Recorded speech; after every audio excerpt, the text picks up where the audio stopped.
Hello and welcome to Real Estate 360. Good morning. Good morning. This is Steve Conley, hashtag unemployable. This is Jason Myles, hashtag the real estate trainer. What's going on, man? Well, you know, everything, man. It's just another day in real estate paradise. And, we're going to talk today. We have got a really, really interesting show for you today. And the reason it's so interesting is because from my perspective, when I was trying to learn real estate, all I wanted to know was, what did you do, whoever was talking, what did you do to make money in real estate? What was the process? What happened? What was the real estate? What was the transaction? What was the paperwork?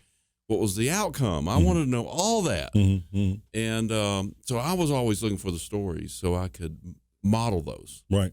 And on the other side of that, the flip side of that are, the downside, the ugly side of real estate, what to avoid and what to look for so that I know what to avoid, because there was a lot of that going on, and there still is, to be honest with you. But I don't think it's ever been as rampant as it was in the early 2000s up until, when I was considering being a lawyer when I was in school, I took one of the first, contract law courses and opened the book. And do you know what 95% of the legal cases were in that book?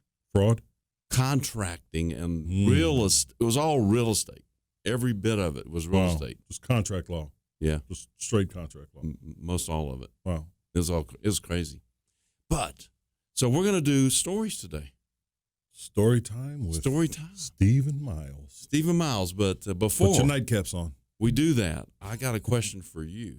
I'm ready. What do you want to be when you grow up? Well, now this is out of left field, so I got to give you a minute. I don't want to grow up.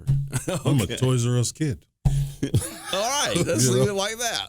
So, there is no growing up. There's just being an old kid, in my opinion. You know what I mean? I think you're right. I think we're all like 7-year-olds, or less, and we mask it with maturity. Yeah, let's do. That's the truth. We have to try to be mature. Yeah.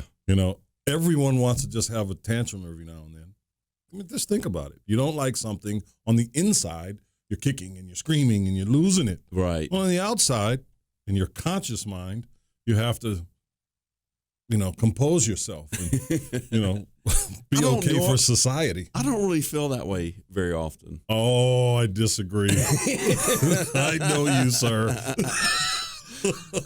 Well, okay. Maybe I don't identify with feeling that way. All right. So I can see you kicking and screaming sometimes.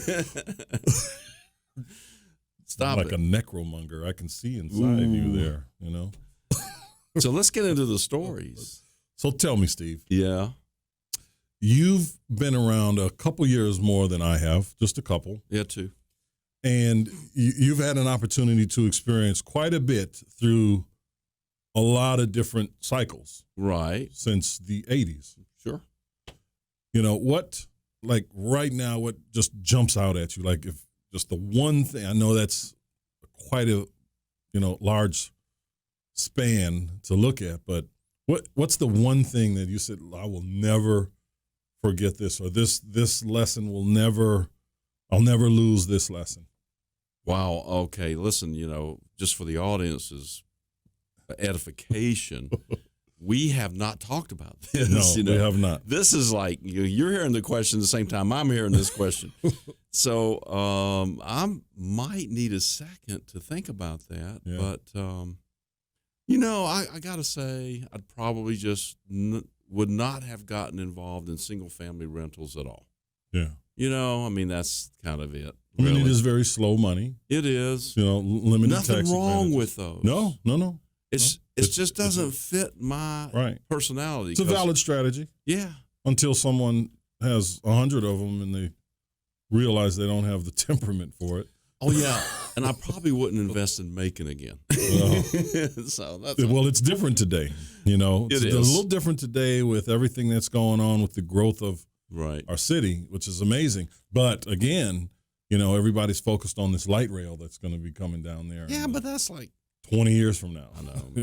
Good grief. It's a long time. It's like, okay, when you're young, it's fine. Plant the tree. Yeah. You know, when you're young, plant the tree for the most part, right? I mean, if you're trying to make your own financial mark in the world, plant your tree when you're 20 or 30. Sure. You know? Nothing wrong with that. But when you're 50, 60, I mean, you might plant a tree for the next generation. That's fine if you've got the additional income. But if you know something's going to take 20 years to come to fruition, and your whole thing is to make money today, that's probably not what you're going to invest in.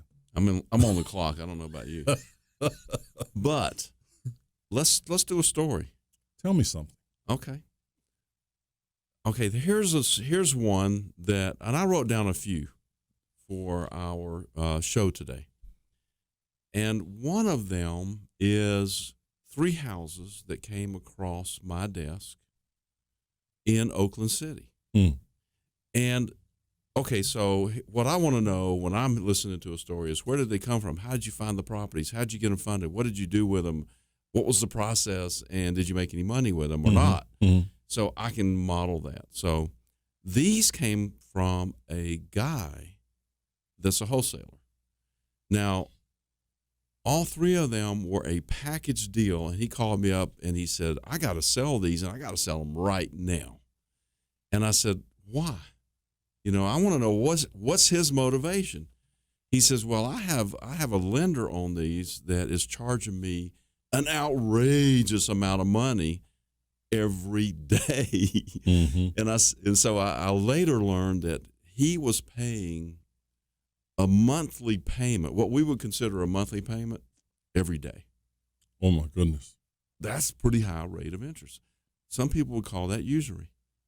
So, but I knew his motivation. And so I said, okay, how much? And he told me, and I said, wow, these look pretty good. You know what these are. I do. Yeah. I do. So these came from basically a wholesaler. And I wouldn't call him necessarily a wholesaler, even though that's kind of what he is. But he didn't really understand the process. Right. The real process. He would find, but he could find good deals. He just didn't know what he was looking at, right? Yeah.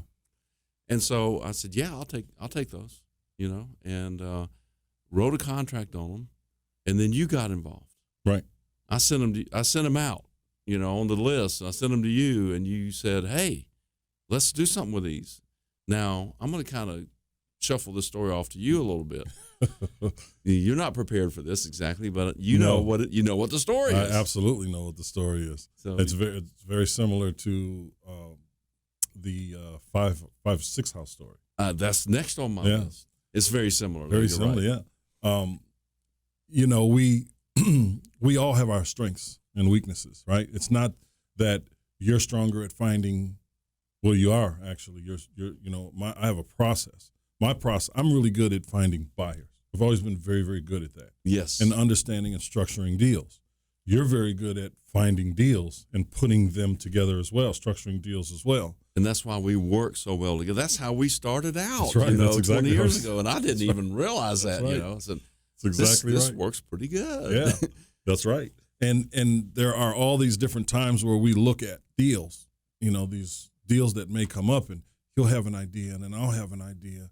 And he'll be like, oh, well, that's great. And I'll be like, yeah, let's do that, Steve. Or, you know, because he'll have something, and we'll put our experiences together, basically. Yeah. And say, because sometimes no matter how broad we think we're looking at something, sometimes we're not looking at everything. And in this business, always we're not looking at that's everything. Exactly right. We're never looking at everything. That's why 2 minds, 3 minds creates, you know, a third or fourth more powerful mind. Very, very powerful. Yes. Much, because we'll have deals, and we'll just off the cuff look at different things, and he'll be like, well, you know, I never thought of that. Or I'll be like, what? Didn't think of that. And we'll structure it that way. So with this, you know, he found them. He negotiated these deals. And then it was my job to make sure that we could execute, basically, get them sold in a certain amount of time. And we did. We sure did. You know, we had 3 different buyers at the exact same time. Yeah. You know. And you put that together. Yeah. I put the funding together to buy them because it didn't really we had the buyers, Yeah. but we didn't have the funding all lined up. So That's right. we had one house out of those three what closed on the exact same day that we did our funding for the whole package. So we used the $60,000 or so out of that sale of the first house. Took 20 of that and put down on our financing to fund the other two. And then we close those out in the next 30 days or so. Yeah, that's exactly right. And that was a pretty good return on That was a investment. fantastic return. I think we made like 45,000 on those somewhere collectively. Yeah. Collectively. So it was an absolutely fantastic option. My favorite saying on that kind of stuff. Yeah. Because, that's not our full-time job. No. I mean, that was one thing we were doing while we were doing what we normally do. A million other things. So, $45,000 for a part-time job's not a bad part-time little Listen, gig. there's a lot of people listening to this right now. 45,000 is their full-time job for the whole year. That's it. So let's take a break. We'll Buy Your House. Click 833willbuy.com. That's 833WELLBUY.com. Or call 833-WILL-BUY. Se habla español. Llámanos. Call us today. All right, we are back. We are back. Steve, that is a great story, and it really makes me think of a bunch of stuff. We collectively bought, structured, and sold that particular package, right? Yes. But most people, like you mentioned about this wholesaler, he's limited. Right. He's limited to what he can do because he's limited to what he thinks about. Right. And the conversations he allows himself to have. And his experience and his understanding and his ability to market and all of this all goes into play. That's right. That's right. And I think it starts from the time you wake up in the morning. Most people wake up in the morning still on yesterday, still with the memories and the pain and the anguish of yesterday, literally yesterday in a lot of cases, right? Right. You have to wake up being present so that you can walk into your future. Because if you drag yesterday with you, you're way down. You're never going to get there. It's really stuff I've been kind of digging into lately. It's who are you? Who am I? What's my identity? And if you carry, like you just said, if you carry your failures over from the previous day, then you're a failure. Right. That's your identity. Because you're immediately carrying emotional baggage with you, and you're making decisions today based on stuff that happened yesterday that have a whole different set of circumstances associated with them. And physics will show us that they're not connected.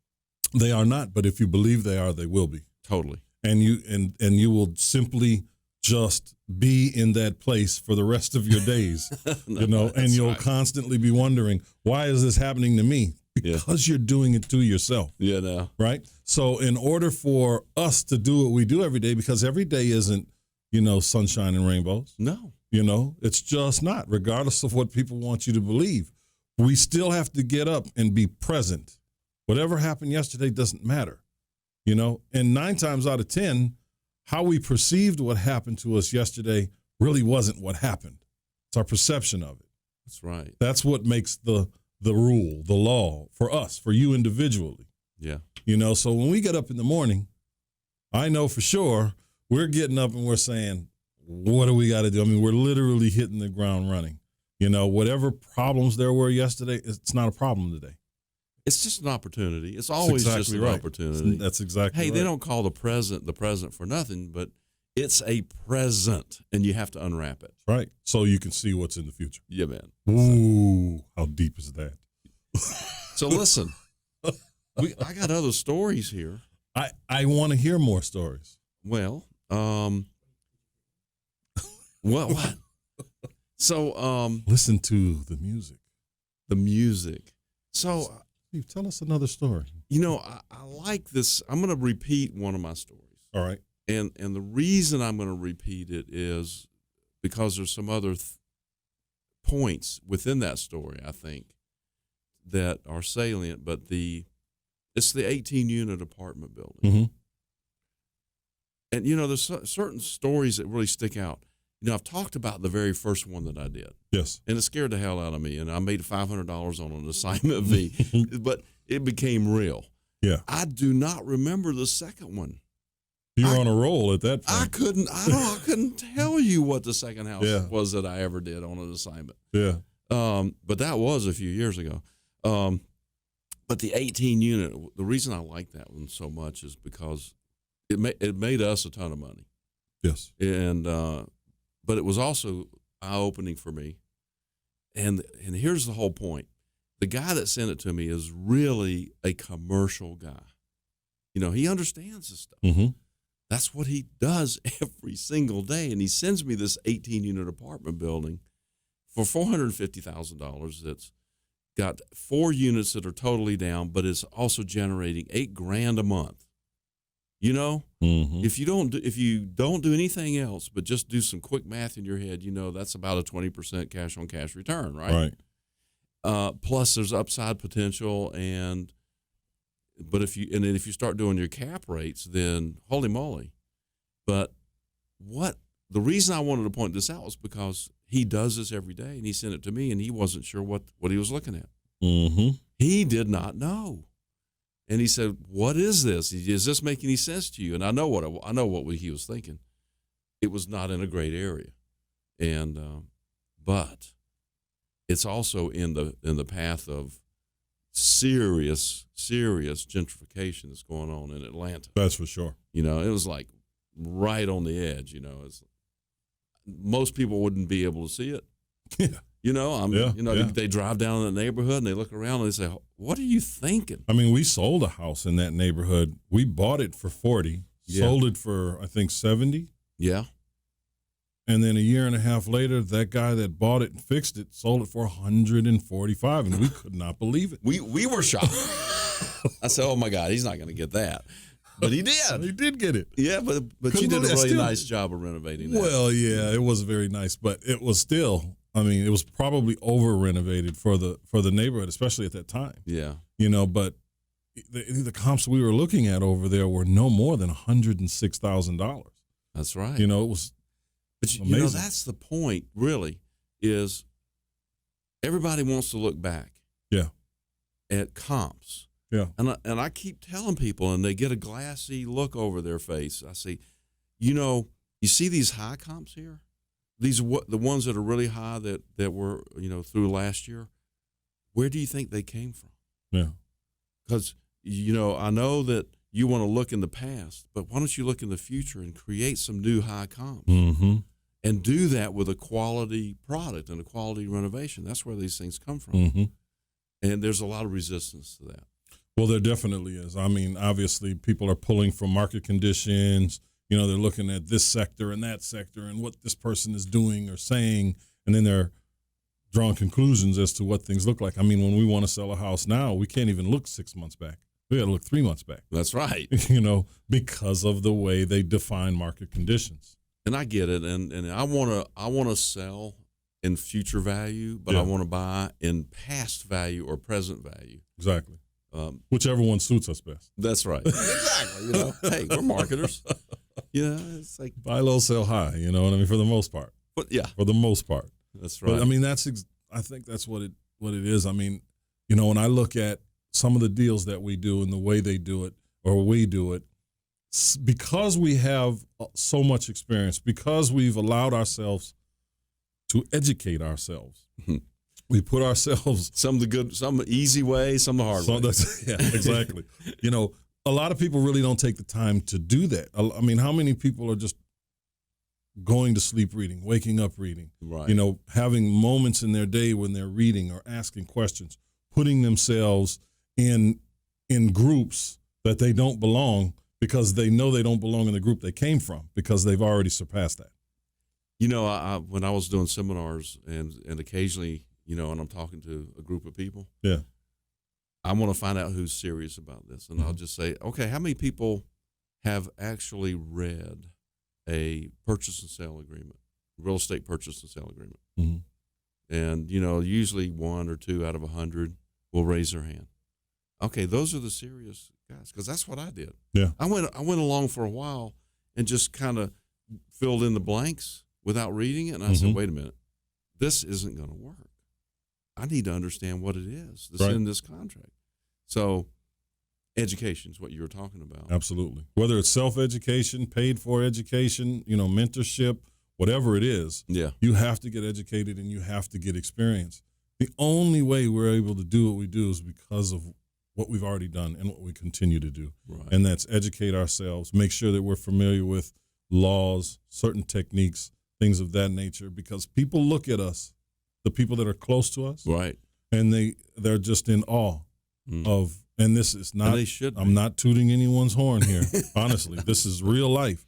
If you're around us and around people that are around us, even the people in the business, agents, brokers, other investors, newbies, experienced investors, how are you guys doing this? How did you structure that? I don't get it. Constantly, we're getting that question. I exactly. know. Yeah. Even like that 60-unit building. Right. We did a no money down deal on a 60-unit apartment building.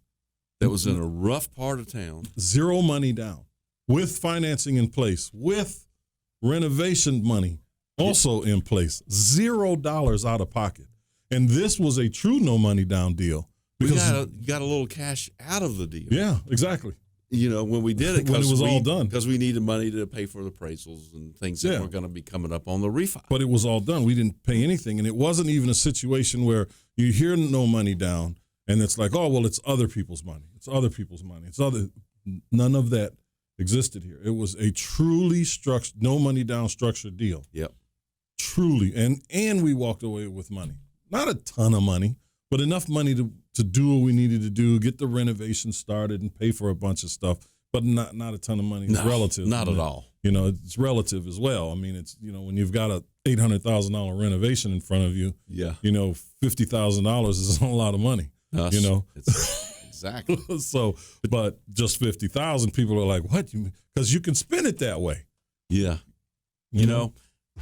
You were talking about education. Go to realestate360show.com and sign up for the mentor program that we have. But I know we don't really have enough time to really talk about that. We've gotten a couple applications. We need some more. Yes.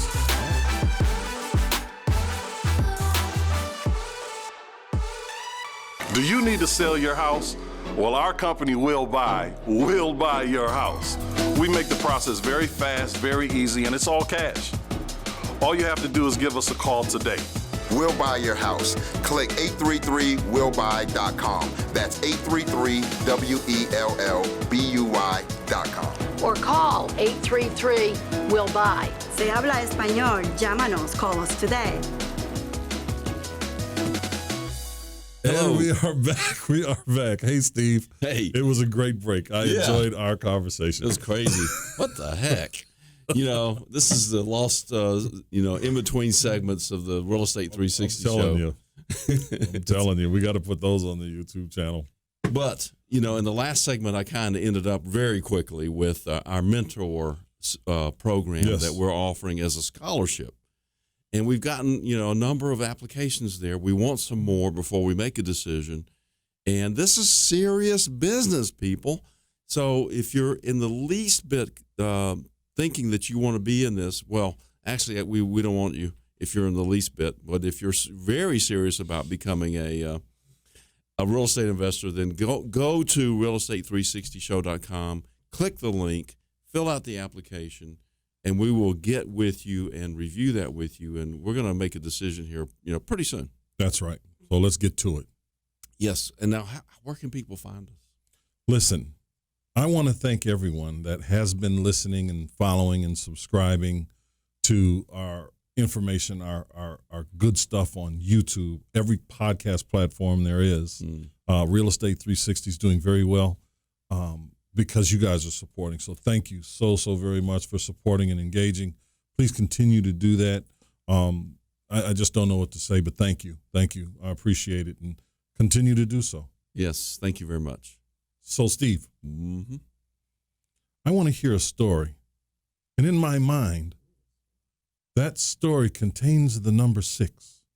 Okay. I know the one you're referring to. Here we go. It's just my psychic ability. Here we go. So once upon a time, there was this real estate investor, that would be me, who got a call from another real estate investor. And she's a serious businesswoman. I'm telling you, she markets for single family houses, writes contracts on them, buys them, sells them, do whatever. But she's up in the northern area, the northern suburbs. That's where she prefers to be. Mm-hmm. So she calls me up. She said, "Hey, do you have any interest in 6 houses down in southwest Atlanta, actually?" And I said, "Well, it just so happens that I would. How much and what's the situation?" She said, "Well, it's some older folks that have an estate that they just want to really get rid of these houses, and I have them under contract, and I want to sell them for this amount of money." And I said, "Okay." So I wrote her a contract on it. And so, again, this is looking for the differences in understanding and marketing between investors and other investors, right? It's kind of finding the gaps. That's right. She certainly could have probably wholesaled these off herself. Maybe. I don't know. She really didn't have the interest, though. She didn't have any interest, and she really didn't have the infrastructure built in to market in those areas. Right. She didn't want to buy them. She didn't want to close them. She didn't understand those houses. It just wasn't her thing. Right. So I said, yeah. I said, yeah, I'll take those. And so I wrote her a contract, sizable amount of earnest money on 6 houses.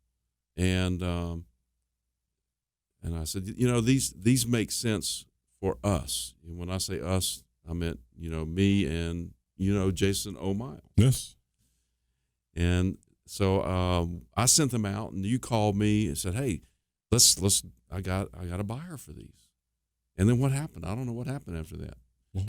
I mean, I do. Yeah. Well, very, very shortly after that, we sent them out the same way we got them. Yeah. As a package, not to be separated. Mm-hmm. Because no matter what, we had to buy them as a package. Exactly. So we didn't want to buy them. We didn't want to spend the money on the buy. So we wanted to hurry up and get a buyer so we can use their funds as pass-through to cover basically on the double close side. That's right. So we work with a lot of groups around the country. We work with folks out of California, Utah, Colorado, Wyoming. I can't wait for Arizona to get back into the fold, but right. But for the most part, but it's up and down California. We've got groups in San Diego, San Francisco, L.A., Oxnard. Oxnard? We've got people in Oxnard. I had no idea. And Ontario. By the way, well, I won't get into that. Yes. But we had someone that was interested in. We had 2 groups that were interested in them day one. Right. Day one. One gentleman had a lot of questions, but, he followed through with his earnest money. He followed through with his due diligence. We had to give it to him on something like that. And, gosh, I think we wound up making, I can't even remember, but it was a good close. Yeah. That was and it was quick. We met our deadline. I think there was an extension that we had to get in there because of the due diligence period. There was. But, it was the end of the year, an end of the year deal for us, right around Thanksgiving, as I remember it, yeah. Or maybe right after. And so it was a pretty solid deal that we were able to put someone in those properties, a new buyer who wanted, in this particular case, to rent them out, allow for market conditions to accelerate a little bit, to improve, let's just say, so that he could fully renovate these properties and get all the money, as it sits on the backside of a really, really good neighborhood in 30315. He's going to make some serious money on that, just holding those for a fairly short amount of time. Yeah. I mean, once we come out of this cycle, I think that going into the spring, I don't know where he's at with those. Yeah. That is an area that they are doing an enormous amount of renovation to. And I know in the next 3 to 5 years, oh yeah, they've got a lot of plans for things to go on that major street right there that are just going to change the demographics over there. Yeah. One thing that came out of that that particular situation was the same lady that had these 6 also had another one that I arranged the financing and just bought it. Mm-hmm. And it came with a separate lot, Mm-hmm. and paid about $35,000 for that house, and put it out, sold it to another wholesaler who actually turned around and sold it to an end developer person that was Mm-hmm. going to take that particular property and either renovate it or just rebuild there. Right. And the numbers on that were, I purchased it for 35, sold it for 60. And they turned around and sold it for 90. So I'm thinking, well, darn, I could have sold it for 90. But no, I really couldn't, because I thought that was really too much. So I wanted my numbers to be a little more conservative. Now, the cool thing about that is it had a separate lot. I didn't sell the lot with the house. So I actually, we still have that lot. That's right. It's still sitting there, free and clear. And that's on the exact same street as the 6. Exactly. Same So street. just think of the guy that bought the 6. He's in them for $55,000-$60,000 a unit. Right. And there's comps, same houses across the street at $90,000. Yeah. I mean, he's already, on paper, he's got a 50% profit margin. That's right. Exactly. Yeah. There's a comp right there. That's right. That's right. And not to mention all the ones around the corner within a 2-block radius. It's incredible over there. Yeah, within a block, there's some newly constructed ones, that were built, I guess, early 2000s, and they're the 2-story bungalows that are probably worth $250. Yeah, and that's where I see that little street going is, nice For bungalows, $250, and a great location close to downtown. that's right. And it'll be there. I think it's going to take a few more years, but it'll absolutely be there. Yeah, it's not a pretty street right yet, but it's coming. Yeah. But those are the things. I mean, you'd brought up a good point. I just wanted to kind of piggyback off of what you said there. You talked about this investor, which we see a lot of people that I-20 seems to be the dividing line between, one set of buyers and sellers and another set of buyers and sellers. Two different hemispheres. Yes, it is. Right? So investors on the northern hemisphere are completely unaware of what's going down on south of 20. Right. I'm not talking about the south side of the city, just south of 20. I mean, it could be as close as the West End. Yeah. And a lot of them just do not pay attention. It could be as close as Southeast Atlanta. It hasn't been until the last 5 or 6 years that they really got, investors on the north side, maybe 7 years, that they really took stock in what was going on in Southeast Atlanta. Yeah, that's right. And Southeast Atlanta is strong. It's super strong. It's just incredible. We've got a deal on Glenwood over there. Yeah, right across the street from East Lake Golf Course. Not John A. White. That's a different price. Right. You got to go on the other side of 2nd Avenue, and the numbers change. Yeah. We're looking at high 4s, low 5s. Yeah. On a 2,700 square foot house. But to get to my point, there are ways for investors out there to find other investors to do business with that are finding deals all the time that they pass up. Because I was guilty of that when I was unaware of everything early in my career, everything that I had access to. Mm-hmm. There are investors on the north side of the city that investors can market to. Other investors can market to investors that are north of the city that are getting leads to stuff on the south side that they wouldn't even consider doing business on. Yeah. That's a way to do B2B transactions, just like the one you're describing here, because she did not know how to deal with those. And there are so many of them that don't. And then they're unwilling to.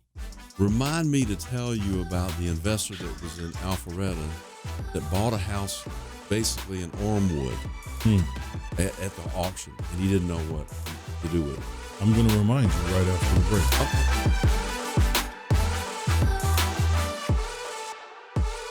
Hi, this is Sammy with Sammy Hadid Real Estate Keller Williams. Are you looking for a top producing agent who will look out for your best interests, top dollar on the sale of your home, a well-negotiated contract, an efficient closing? please call me at 305-978-4249. I'm more than happy to set up a consultation. I'll put together a proposal for you to net top dollar for your home, what it is that I'm doing to get all my homes sold. Then you can decide what's best for you. Again, I'll do whatever it takes to get your home sold for top dollar, and I promise you that I will protect your equity with my life. 305-978-4249. Sammy Hadid, Hadid.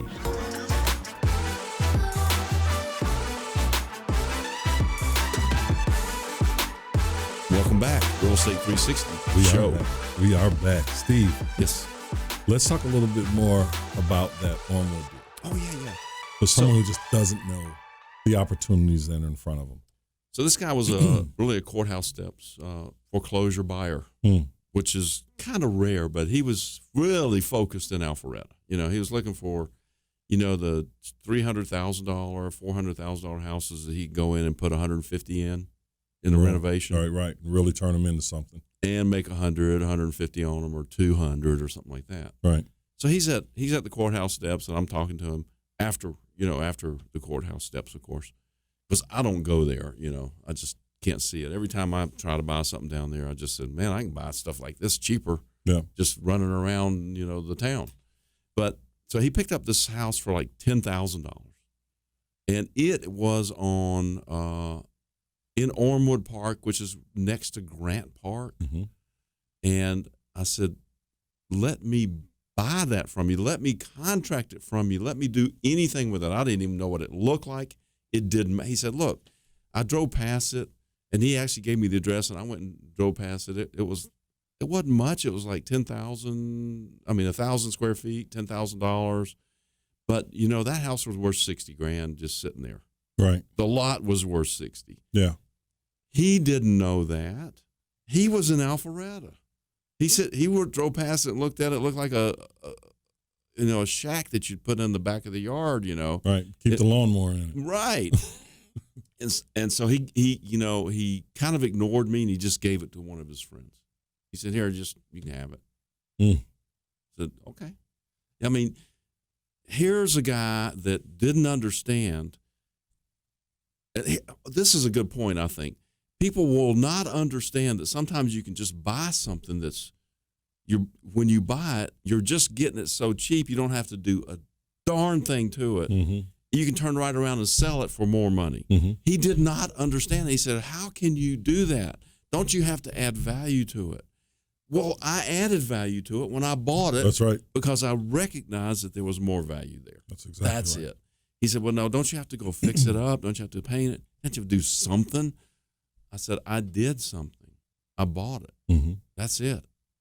I mean, that is the definition of wholesaling. That is what we do, and that is that's a perfect place for a lot of folks to start. I mean, there's so many different ways to do real estate, as we've talked about over and over and over again.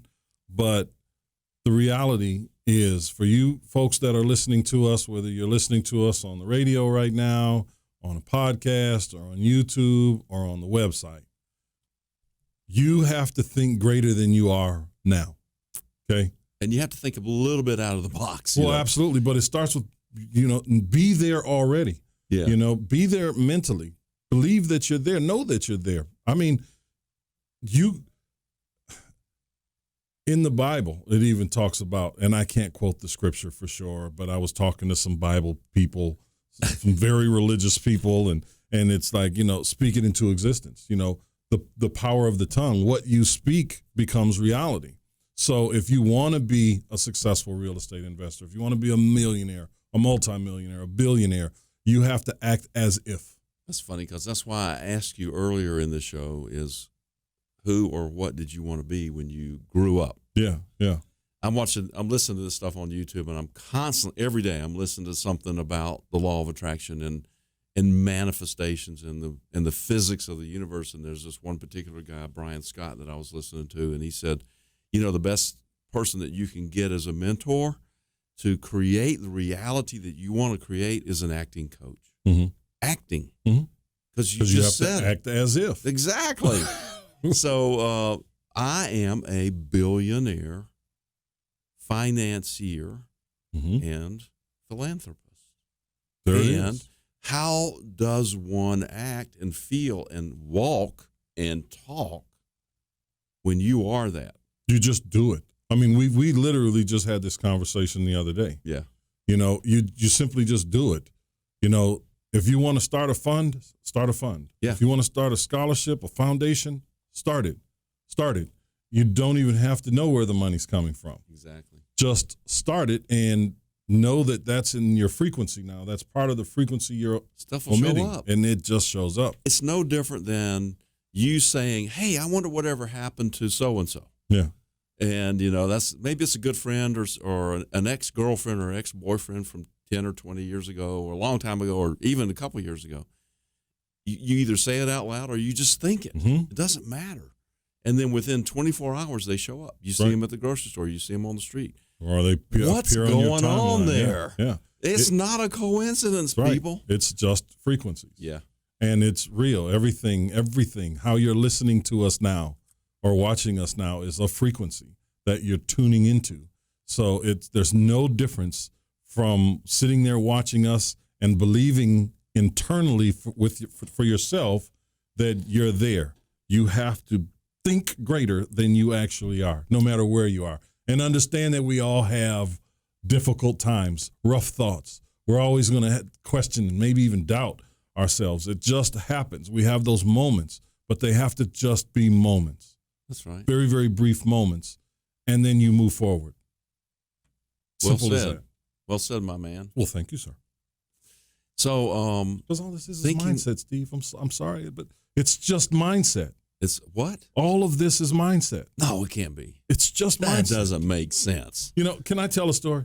Well, if you must, I'm going to tell a story about please tell a story. just overcoming, just believing. yeah. When I started this, Steve, before we got back together and I had to rebuild after, I call it my own personal reconstruction period. Mm-hmm. I mean, I did it all. I had a friend who worked for a property management company. I couldn't get the opportunity I wanted with him, so I took the one that was in front of me. And that was me taking service calls. Okay. So I could save up money, and have down payment money and be able to do these things. I would do those and I would do real estate. I mean, I did everything. I didn't know how I was going to eat some days. Mm-hmm. I didn't know how I was going to have enough gas to get from Southwest Atlanta to Alpharetta to fix a pressure valve underneath a house. Right. I had no idea how I was you going to took do those kinds of service those calls. kind of service calls. Oh. You know what I'm saying? Because I did that because, one, I wanted to have an in with the property management company when it was their time to sell. I knew that they bought things that they didn't renovate and simply just wholesaled them. Okay. So if I could develop that relationship Yeah. and develop relationships with the guys that are actually doing real work, not the guy like me tinkering around, fixing a leaky toilet, right? Because that's what it was. But I did what I had to do. But in my mind, I was making $50,000, $60,000, $70,000 a month flipping real estate. Of course. That's what I was doing. Yeah. I was doing that at that moment. $83,333.33. That too. Right. You got to hit that $1 million mark, right? That's right. But that's what I was doing in my mind. I believed, and no one could tell me anything differently. Now, there were people in my immediate circle that thought I was crazy. How are you going to do that? You can't do that because of that. I said, look, I've already done it. I know what it takes to do it. So you're either going to ride along with me or you're going to get off the train now. And it was hard for them to get off the train from me, but it happened. It happens because everyone that's around you isn't going to believe in you. They're not going to believe until they see. And then when they see, it doesn't mean you have to treat them less than. Everybody isn't going to believe in you because the odds of everyone that becoming successful because they say they want to become successful, it means nothing. You have to have action behind it. You've got to get out there. You've got to educate yourself. You got to do all those things that we talked about. You have to put yourself in circles that are bigger and better than you and learn from the bottom up. And as soon as you start getting to the top of that circle, find another one. Right. Just find it. And you can even create it. I mean, we've got a group that we're creating for high net worth individuals. Exactly. And it is on guess what? realestate360show.com. That's right. Click on the Millionaire Meetup group. That's right. And that's just to sit and talk about, options available. It's not even just real estate.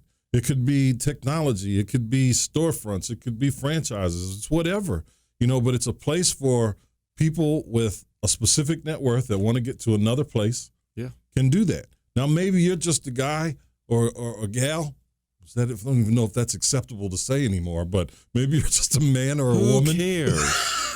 But Who cares? Right. You're just a person that's out there that wants to do something, and you're nowhere near the millionaire status.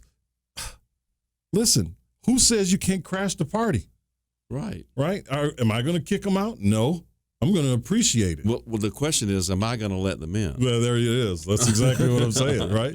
I mean, I drove into East Lake Golf Course because the gates were open one day.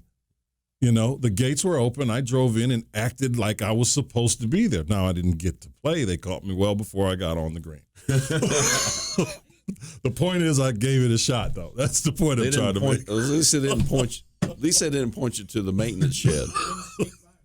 No, for some reason they noticed me. I don't. Oh man, I don't know. So what you're saying is it's really all mindset. It's all mindset. Just go for it, man. The worst that you can get is a no, and that no is only momentary. But it has to be created in the mind first. Absolutely. Everything we look at was nothing but an idea at some point. That's right.